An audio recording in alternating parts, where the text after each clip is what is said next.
Hello and welcome to another episode of Off the Shelf. This is the Hungry Bleak Podcast Wednesday specials. Thank you, Lois.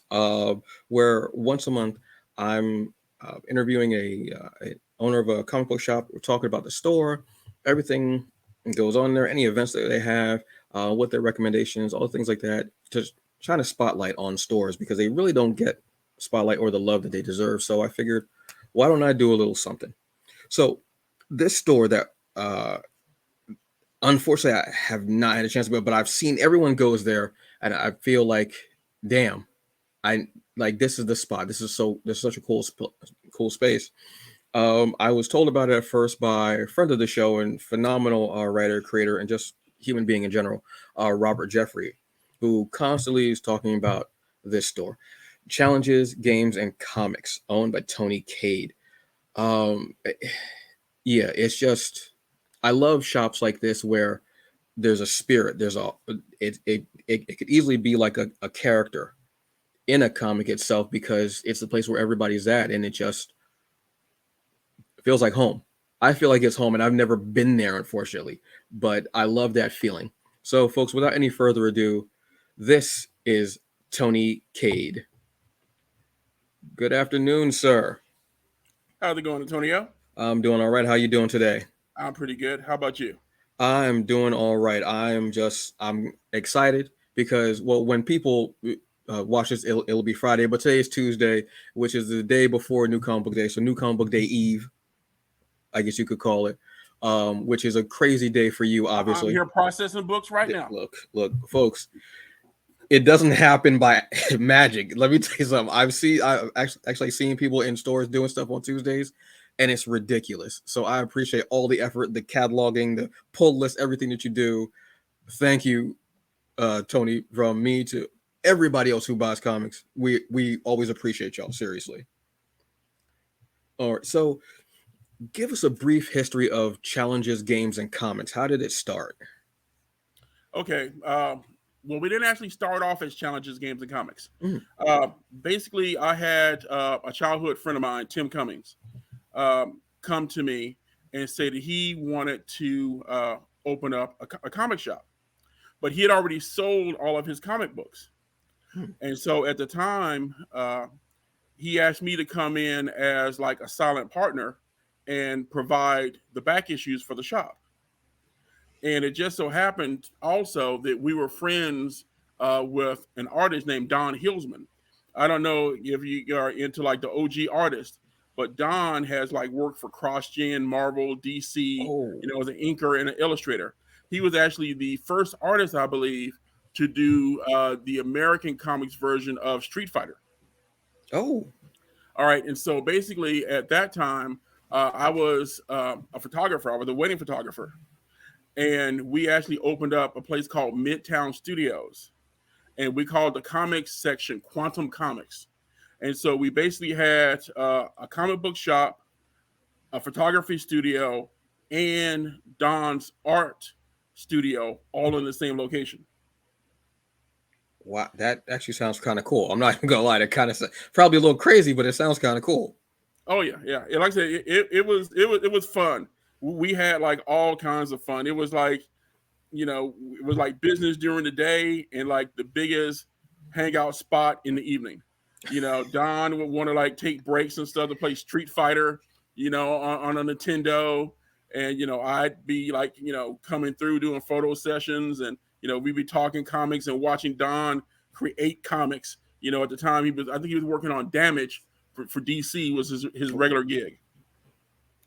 So it was a lot of fun. Unfortunately, with that location, we were sub renting from my hairdresser, who had like a bigger had rented the whole building, and so we had rented, like I said, a large section of the building. Hmm. Unfortunately, she wasn't paying her rent, even though we were paying our rent. Oh, And so basically, we got to the point and stuff where we had to downsize and move to another location. And that's when we dropped off the photography studio and Don's art studio and was just concentrating on comics. hmm. All right. Then, it almost seems like it was a cursed experiment because, by that time, Atlanta's getting ready to do the 1996 Olympics, and every landlord is thinking that they're going to get rich quick. Oh. So our landlord decides that he's going to like jack up the rent, to astronomical levels, and so we wound up shuttering the store and put it into the storage until after the Olympics. All right. Then after the Olympics was over, uh, Tim had decided he wanted to move on and pursue other things. But I basically had an entire comic book shop in storage. And I'm like, okay, well, I'm not going to pay for storage, for something Mm-hmm. to be making money. So I turned around and reopened up the shop as the Dragon's Horde, you know. And, I went with the HORDE for the spelling. And basically, at that point, we had already started branching out into games. Mm. We had started doing Magic the Gathering, we had started doing Hero Clicks, and so we did that. I basically had it on Memorial Drive here in Atlanta, in Stone Mountain area for like many, many, many years. And then about 9 years ago, we had a chance to move over here to North DeKalb Mall, which is where I am right now. Mm. And like I said, it was about 9 years ago. And the spot that they offered me was what used to be an arcade called Challenges. Now, I Ah. remember playing video games in Challenges back in the early 80s. Okay, so anybody who like grew up in Atlanta or the Decatur area knew about Challenges because, for us old folks that went to arcades, this is like one of the main places and stuff to go. So I'm just like, as homage to the history of the video arcade, I changed the name of the business to Challenges Games and Comics, and that's what we've been for like the last 9 years. And I got to keep like the neon signs and everything else and stuff from the arcade, here in the store, the ones we were able to save, and we've just been pretty much going strong since then. Wow. That's out of all the interviews I've done for this series, that has to be like the most comic book esque origin story of a store opening I think I've ever heard. And yeah, I'd always wonder where the name Challenges Games and Comic came from, but I just figure everybody has a reason for wherever they're naming their store. That is the most in-depth story of how it was named, and I'm totally, yeah, that's actually really cool. That's Yeah, I actually like that way more than the previous name was Dragon Horde, you said. Yeah, Dragon's Sword. The original first name was Quantum Comics. Mm-hmm. And of course, I came up with that because back then I was a big fan of Quantum Leap, Oh the yeah, TV show. all right. The original Quantum Leap. I've never seen the new one. I don't know whether it's good or not. It's actually pretty good. I'm on like 3 episodes, but it's actually pretty good. I'm digging it. Oh wow, that's actually pretty cool. So like That's Yeah. as far as I'm concerned, it's like the original Quantum Leap only had two bad episodes. The first episode and the final episode. Everything in between was good. You think the first episode was bad? Yeah, the first episode of Quantum Leap, the original series was pretty rough. You But mean the then first? Because they did two lives in that one, or two leaps, I should say. They did two leaps in that first episode, or was it one? that I don't remember, but I know that at the time I wasn't quite feeling it. But Mm. after that, it grabbed me and had me going good until the final episode. I think the first episode. I remember watching the first episode. I was in Brooklyn.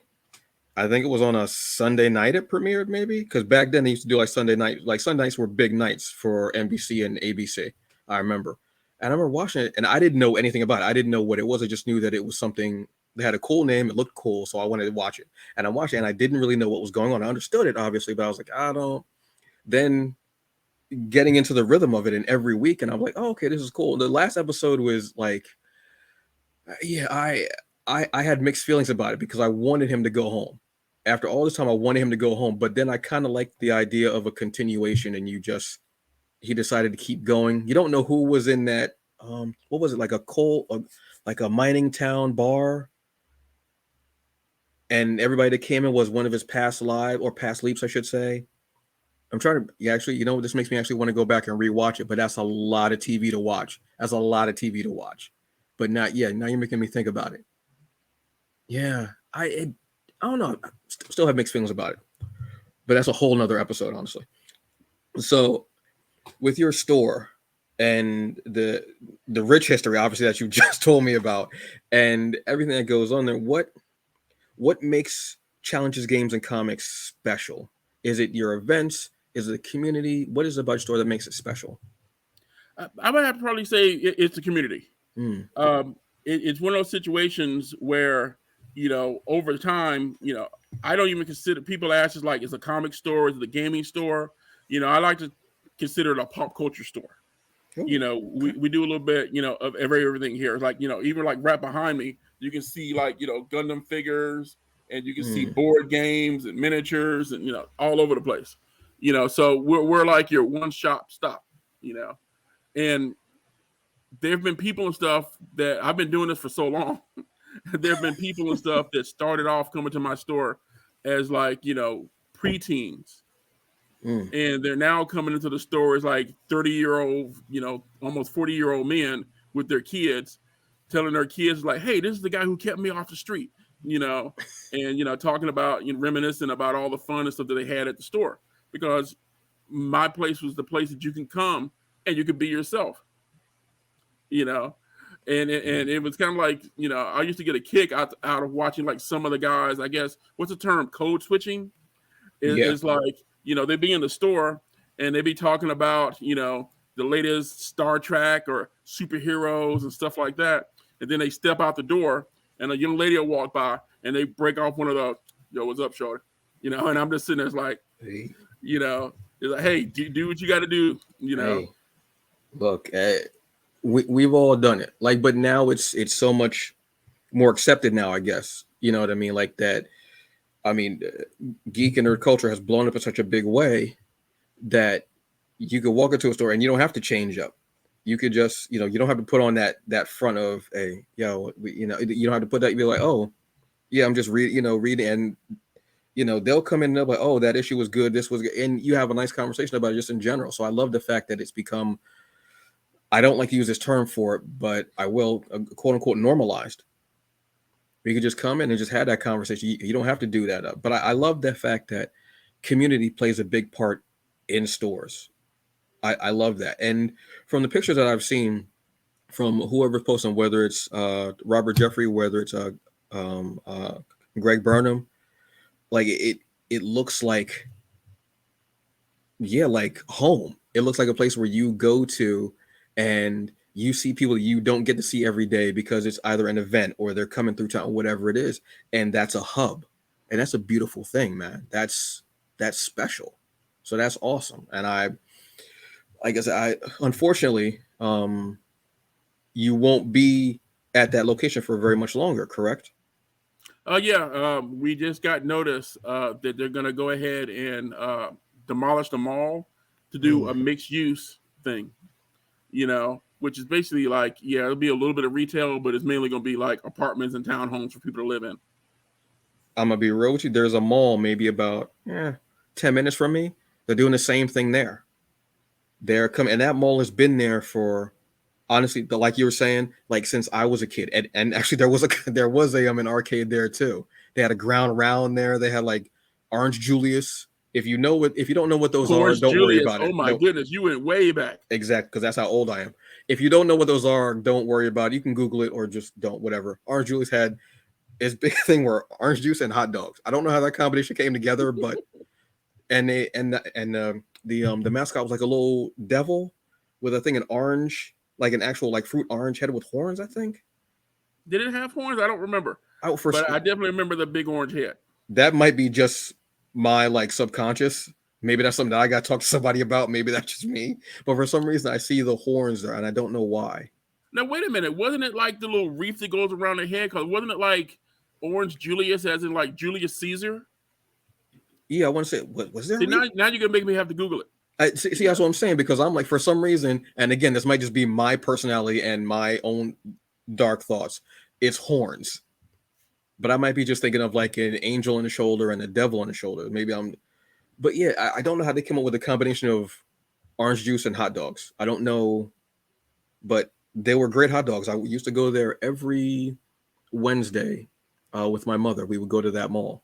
And yeah, they're going to be doing the same thing there. They're going to be demolishing it. I'm not sure when though. I think still up in the air, but it's pretty much a done deal. You're right. The original mascot was a little devil, and Yes. later on and stuff, it was a bird with an orange head. What? How did they get to the? Okay, I don't even know how they made that transition. I'm going to be honest with you. That's a wild transition. Okay, cool. So with that happening, will you still have an online presence? I mean, we've got our online presence now. I don't, Okay. plan on taking it down. Okay. Awesome. To be honest, the only time we really used the online presence was during the pandemic Hmm. when people were basically locked in their homes Yeah. and they couldn't go anywhere. Hmm. And we basically set it up and stuff where we put like all of our inventory on the website. And considering we had stuff like Gundam models and miniature paints and Warhammer and D&D miniatures, suddenly everybody had like tons of time. Hmm. And so we were set up and stuff where, we were shipping all over the country. We were offering curbside service. It Nice. was pretty nice. Uh, but then as soon as people could like come back out, Yeah. the web, orders pretty much died. Yeah. Yeah. Because everybody and stuff who wanted to support us, who was local, would just come to the store because they actually wanted to come to the store. Yeah. That balancing act, I guess, of not so much now, but now everybody's inside. Well, in the store, I should say. Well, I want people to still know that they can still order and support and still be a part of the incredible history of challenges, games, and comics. Just now as an online presence. Well, Uh, hopefully, like I said, I've got, what, 2 months to make a miracle happen. mhm. So, hopefully within that time period, we'll have, a new storefront. I'm hoping that you have a new storefront. I'm hoping that it's even better than where you're at now. Because, like I said, it's there are some stores that I see constantly online, like when I am online, because y'all know I'm not online very often because, like I always say, if social media was a shack, I would have burned it down years ago. Because, yeah. But I love seeing everybody coming through. I love seeing the events that you have, and I love seeing everyone holding up the comics and being happy and standing in the store, and just the pure delight and joy of it. I think is awesome. So I want you to find a new place. I want it to be a cool place. And when life is a little bit easier, I want myself to come down there because I need to step foot in to your store in whatever incarnation it is. I need to do that. That's on my I bucket look list. forward to it. Thank you, sir. Now, I know you said that you were going to struggle a little bit on the Commonwealth graphic novel recommendations because it's been a minute. But if you got some old stuff to recommend, like I said, it can be new, it could be today, it could be yesterday, it could be 15 years ago. If it's hitting you, and that's all that matters. So if you All want to right. give me Well, first three, of all, I'm gonna throw some love out to the guys and stuff that are doing Bitterroot. Uh, okay, this all right, year and stuff, I had to go back and I read through the 3 graphic novels again mm-hmm. because I was invited by Dragon Con, which is the big convention here in Atlanta. Yes, Takes up like basically entirety of downtown Atlanta. For like 5 days. But they invited me down and stuff to be a moderator on some panels, and I had the honor of moderating the panel with the guys from Bitterroot. oh And going back and reading it again, I appreciated it even more than I did the first time when I read them in a comic form. But Bitterroot is like an awesome story. And, yes, whoever hasn't read it needs to go ahead and take the time to read them some Bitterroot. mm-hmm. Another thing that's going old school, it's always been fun for me for trade paperbacks is a lot of people don't even remember it. But as a kid, for me, back when comics were only a quarter, they did a crossover with the Avengers and the Defenders. And it's always been Oh fun for me because that was my very first crossover comic story. yeah, And they've offered it recently and stuff. It's the Avengers versus the Defenders. And it's mm-hmm. got like some major fights and stuff in it. So I definitely suggest people, go check that out. Oh man, I totally forgot about that. Wow, thank you for reminding me of that one. Jeez. And what's your third one? Uh, Basically, any Black Panther besides the last two runs.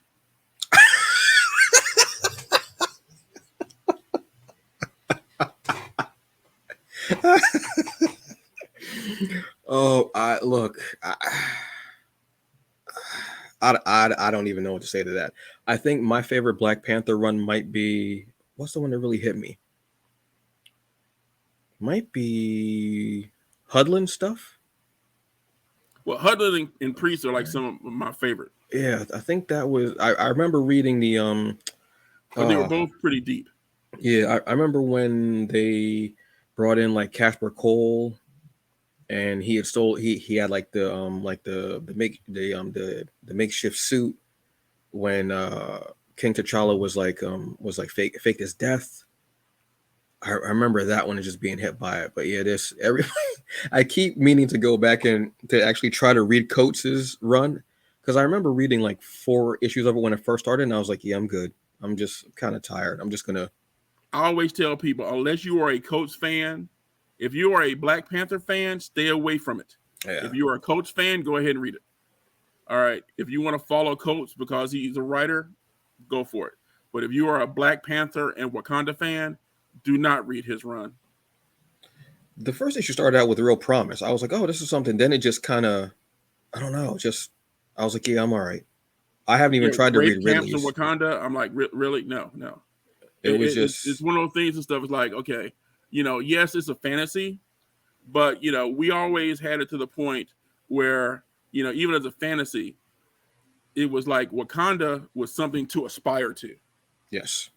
Okay, and then all of a sudden you have these writers that go in and basically tear down the Black Panther and tear down Wakanda.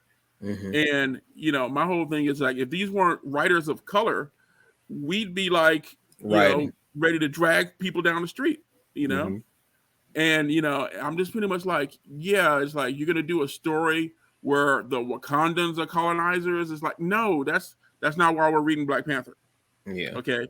That's not why we are fans of Wakanda. Okay. We don't want Wakanda to be basically the same as every other African third world nation, except they got vibranium. Okay. Hmm. These are supposed to be people and stuff that didn't get colonized, that didn't get influenced, that is like, hey, this is what they did or what they were able to do without the negative influences of the outside world. And this is what they were able to achieve. They had their science, they had their art, even though there were different tribes, they had a form of government that basically, worked for them. Hmm. But then you have writers come in and they tear all that mythos down. And I'm like, okay, do you guys not understand why we read the Black Panther? Do you not understand why we like the Black Panther? You don't get why like everybody was dressing up to go see, the Black Panther movie. I'm like, come on, dudes. You know, Hmm. there's certain things and stuff that we're looking for that has been set by the previous writers. Don't go and tear down the structure that has already been built. Yeah. Yeah, you're totally right. Yeah, because it didn't feel, when I read those 3 or 4 issues, it didn't, I didn't feel good. Like the first issue, I was like, okay, because I mean, you got the Midnight Angels, and I was like, okay, he's showing a lot of love to black women. I'm like, all right, they're like really front and center. Then it just kind of got, I was like, I can't. This is like homework. And I mean, if you're a fan of Coates, I totally get it. Keep reading him, please keep supporting him, whatever you do. But in that field, I was just like, yeah, I'm right. I haven't even read Ridley stuff. Because everybody thought, okay, so this is going to change, and then they were like, yeah, no, it's just Yeah, don't. everybody was hoping that when he took over, he was going to fix things, and he Hmm. just seems like he was going down that same road. Now it's like, it's Eve Ewing that's taking over. Yes, yes. Hopefully she can fix I'm it. look, The brothers messed it up. Time for the sister to come in and set stuff straight. yeah, because she's the only black woman who's going to be writing it, who has ever written an ongoing Black Panther series. I want to say. I know uh Nnedi Okorafor, I think, wrote only like maybe she wrote like two limited series, I want to say, that were Comixology exclusives. Then they became in print, and she wrote one for Venomverse, I think. I think so, yeah. But I've seen the designs, like the new designs for the Black Panther, like the new series is gonna be, and I'm like, yeah, right. And I'm a fan of Eve Ewing, so I can't see her going down that same road. And if she does, I'm gonna be like, what? Why do you all just not? You just all like, I don't know what it is, but I mean, I'm I happy to hear it. understand writers wanting to make something their own, Mm, but you still have to look at the history that came before. Because for a lot of us, that's the reason we read comic books. mm, It was, you get like a certain amount of continuity in yes. the characters. All right. And we get comfortable with the way those characters are. Mm, And when you go in and just tell a story, it's like, why even use that character? Create something completely new if you want to tell that story. yeah. They, they, Don't, like I said, don't completely destroy what came before. yeah, because you can play within the sandbox, I guess the way to say it. And like you're saying, every writer does want to make it their own. They want to make their mark. And you've seen it with so Oh, many they did. series. They did make a mark, They, and people want to scrub that mark right on off. yeah, they definitely do. Yeah, yeah. I've never seen a series like people just are like, if it was a person on stage, it would have been throwing tomatoes. They really were just like not. And I'm like, is it that bad? And but then again, I hadn't read it in like a year, and I was like, and he wrote it for a while. He wrote it for a few years. They even went into space and everything too. I was like, yeah, I'm not even at the part where I can read it where it's in space. I'm totally good. Bitterroot is one of the best things. Yeah, Bitterroot is just amazing. David F. Walker, Chucky Brown, and uh, Except for Green. thank you very much, sir. Yeah, that is just. I was reading that when a Lovecraft Country came out, and I was like, oh, this feels just so good to be watching that and then reading them. They felt so good together, and I can't wait to see what they're going to come up with next as far as um, Bitterroot. Maybe a time jump. We'll see what happens. I don't care. I just want more of that story because it's beautiful. Seeing us in horror and supernatural like that, and just Renaissance Harlem. Yeah, you make me want to go back and read that, sir. Okay. Yeah. I have enough new tomorrow's new comic book day. I've already got new stuff to read because it's Tuesday. I mean, I've got more stuff to read, and I also have to reread this little beauty as well. A Fox. I want issue 2 so bad. I'm gonna be honest with you. I I do also. it's just yeah. I told Robert, I said, dude, to follow a character literally like when their parents meet, like you basically are. I was like, this is just the coolest thing. So yeah, I'm gonna have to reread. Oh jeez, my reread list is ridiculous. It doesn't make any sense. It's like the Library of Congress, man. Just like huge list of stuff to reread. Well, I mean, for me and stuff, it was the whole idea of, because basically Autumn Yes. is basically like my Miles Morales character, because the original Oh. characters that we created when I was editor in chief of Terminus Media was Amber Fox. All right, and basically the Mm. way Autumn came about is that basically Terminus did like that band. You reach a certain amount of success, Yeah. and then the band breaks up. Yeah. All right, all right, and so everybody like goes and wants to do like their own solo careers. All right, and I actually had I thought I was out of the indie comic business, but then in the same week I had two artists, one here in Atlanta Mhm. and the other one over in the Philippines, both hit me up, and they were like, "Hey Tony, we want to do a story with Amber Fox."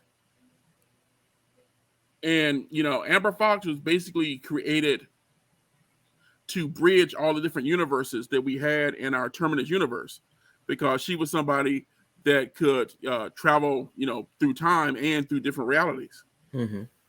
And so she was able to link the different characters from the different universes. All right. As a matter of fact, one of our early adventures is actually some of the first comic book work by Sean Damian Hill, who's now doing Oh yes. the Bishop story for Marvel.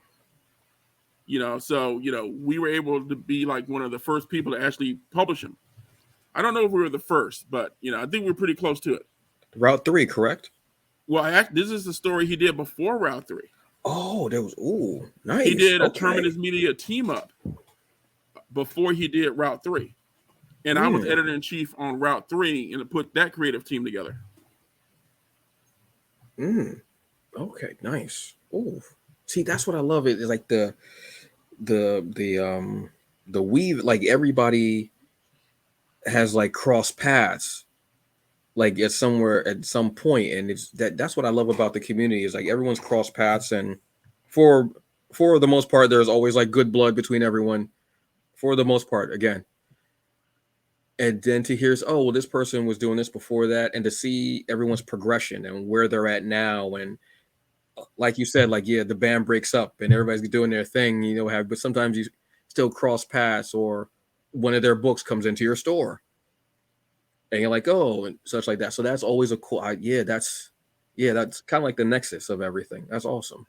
Yeah, because Terminus Media actually formed because in the back room of the Dragon's Horde, Hmm. all right, I actually had art classes going on. Oh, And we also had a screenwriters group that was meeting. And so I basically had the idea of putting the two groups together to actually produce comic books because it's like none of us had the resources, even together to produce, a movie or even a short film. hmm. But we could do a comic book. And so we started working together on doing anthology stories. Hmm. And back then and stuff is when I used to go hang out and stuff with Brian Stelfreeze and the guys over at Gaijin Studios. And one of the many words of wisdom that I got from Brian Stelfreeze was that if you can write an 8-page story, you can write anything. You know, you just got to have your setup, conflict, and resolution, your grand argument, and your controlling idea. All right, and so that's what we all tried to do. It was basically our assignments were to write 8-page stories and be able to hit all of those beats. And then if we could do an 8-page story, we could write anything else. Mm. And so that's how Terminus Media got started.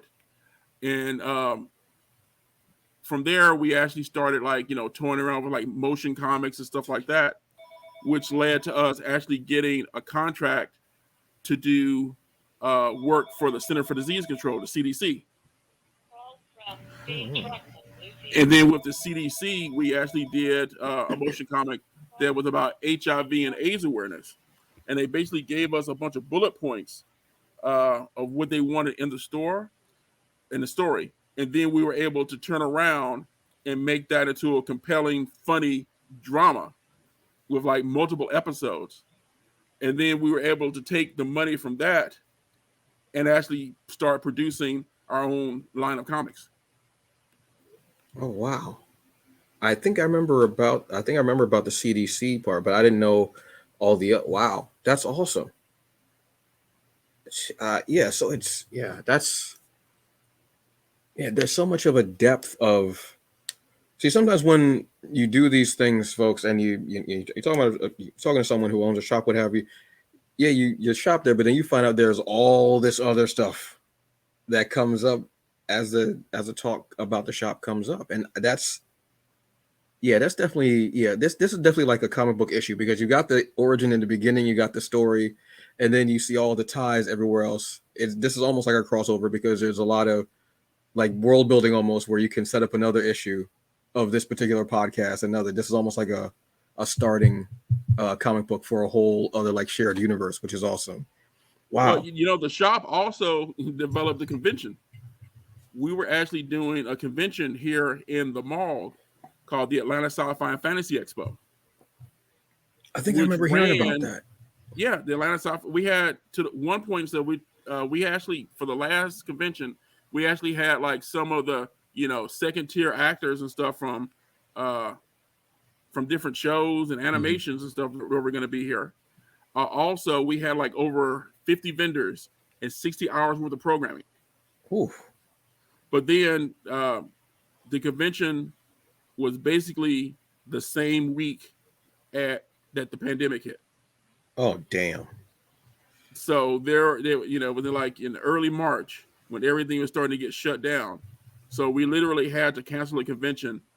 I think it was like our fourth year or fifth year, basically the week that the pandemic hit, and we had to cancel it, and it was that weekend. Damn. Yeah, the pandemic, it really threw a lot of things out of whack. That's being polite and saying. So, look, we've talked about the history of the in-depth history of the store. We've talked about what makes your store special, your comic recommendations, the wealth of backstory to this store and to yourself as well. But I want to talk about food for a minute. I'm gonna talk about, because I'm a hungry guy. I enjoy, it's right in the title, folks. I don't know what it's not false advertising. It's right in the title. What's a place near your store that if someone gets some comics there, they can go to eat and chill and they can read those comics? What's a place that you would tell them? Well, like I said, yeah, I keep it simple. Right here on the property across the parking lot is the Golden Corral. Okay. Okay. And my thing is and stuff is that if I hit Golden Corral, before 4 o'clock, before the prices change, Yeah. I can get like a full. I could be eating steak and shrimp for like $7. Okay, with my veggies. Okay, so I'm getting veggies, steak, and shrimp for $7. All right, I can't beat that. I can go across the parking lot, get some Chick-fil-A. There's a McDonald's on the property. There's a Zaxby's on the property, but I can go get real food Right. for $7 before 4 o'clock. So that's where I basically eat. You know, Out of 7 days, 5 of those days, I'm eating at Golden Corral. Folks, Tony just gave you two tips. He gave you the place to eat after you get some comics from his shop, and he told you the best time to go because he's trying to save you some money. And you can get that steak and your And shrimp. veggies and the shrimp. You can get all that for the low. And then you could drink a bunch of water with it too, because you want to stay hydrated. But you can get that top tier for the low. See, this is what's up. See, that's you could also consider that, folks, geeking on a budget. See, that's what's up. You get your comics, you go over there. Don't get, be careful now. Don't get no sauce and no gravy on them. Just be careful. And you can go and get your steak and your shrimp and your veggies, and you can get whatever else they have over there. Because I think I've been to Golden Corral maybe twice, unfortunately. There's not one really close to me. First time I went in, I was like, oh, okay, cool. And I was just like, I went from one end to the other, just looking at everything. Then I had to backtrack and I had to like pick my spots of which place I was going to go to. I was like, oh, here, there. All right. Next time I went there, I was like, I'm just going to eat everything. I don't care. Unless I'm allergic to it, I just don't like it. I'm eating it. I don't care. I'm enjoying it. I'm going to go home hurting, but it doesn't matter. I'm going to enjoy it. Probably won't eat tomorrow, but it's all right. So, folks, look, if you are in the area, I need you to go to Challenges Games and Comics. Hit up Tony.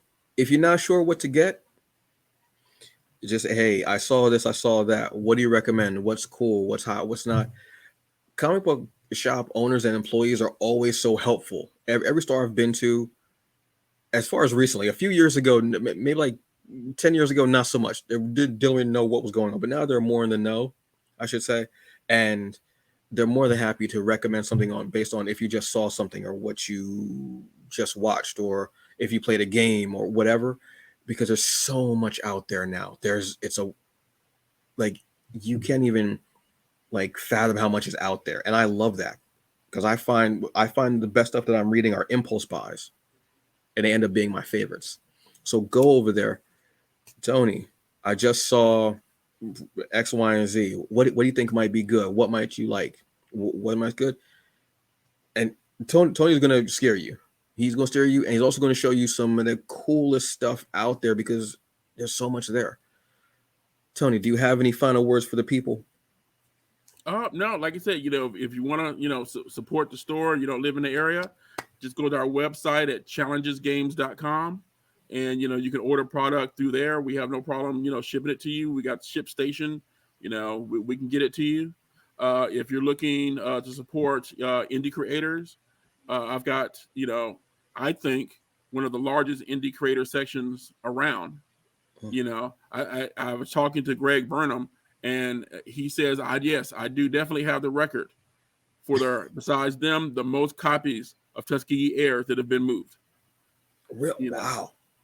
oh yeah, all these years later, it still sells off the shelf. Because it's that damn good. It's I know it's good because I bought 2 of their T-shirts. That's how I know a comic hits me. Is if I'm wearing you, that means that comic hit me, and it is, yes, phenomenal stuff.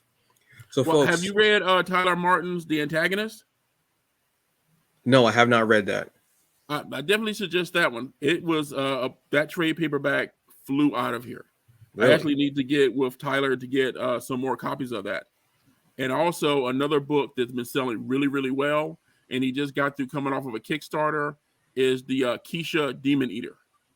The whole Crescent City Monsters universe, Keisha Demon Eater is beautiful, and I know that he's doing the full color.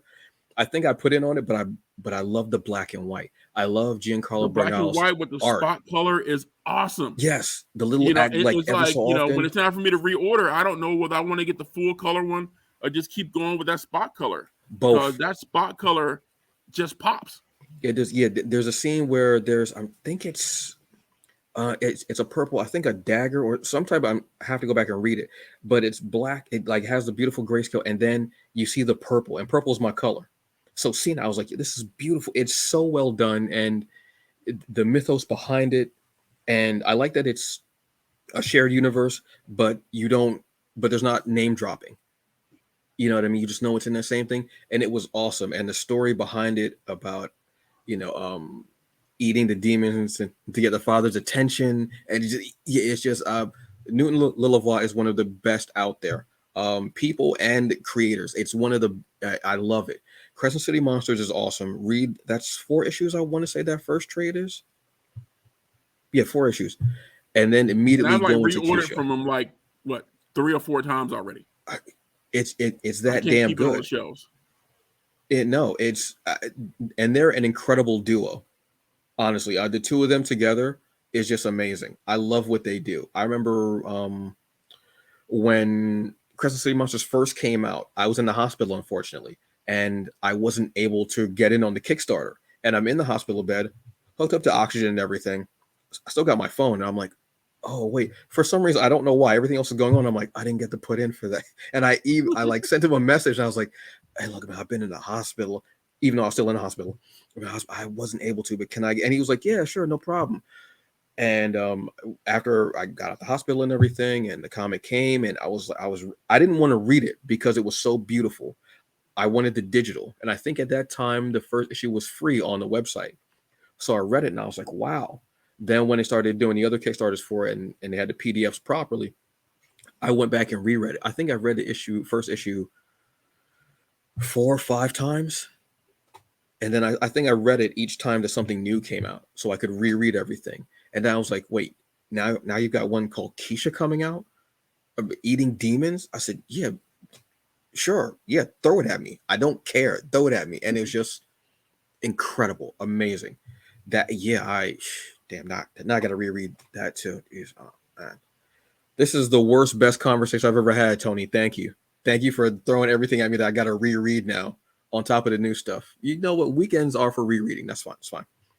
So, folks, yes, as always, in the episode description, I will have a link to challenges, games, and comics, so you can go and support them. You can check them out. If you're in the area, go inside, check them out, say hi to Tony, buy up some stuff. If you're not in the area, go to the website and peruse through, pick up amazing comics. I mean, we just told you about 2 of them. Keisha Demon Eater, which is beautifully done. I don't know how to, and I mean Tuskegee Airs is just that book. I don't know how to tell you that. All right. So on that note, folks, enjoy the rest of your day. Drink water always, and do the best you can with what you got. Because in the end, that's all that you get. I will see you again next month for another episode of the Off the Shelf series. But remember, every Friday, 4 p.m. Eastern Standard Time, you will have a new episode of the Hungry Bleak podcast, YouTube, Twitch, and wherever podcasts are available. Go and check it out. Like, subscribe, share, all that social media stuff that the people that, influencers and whatever say. Have a good one. Enjoy the rest of it. Thank you, folks. Bye.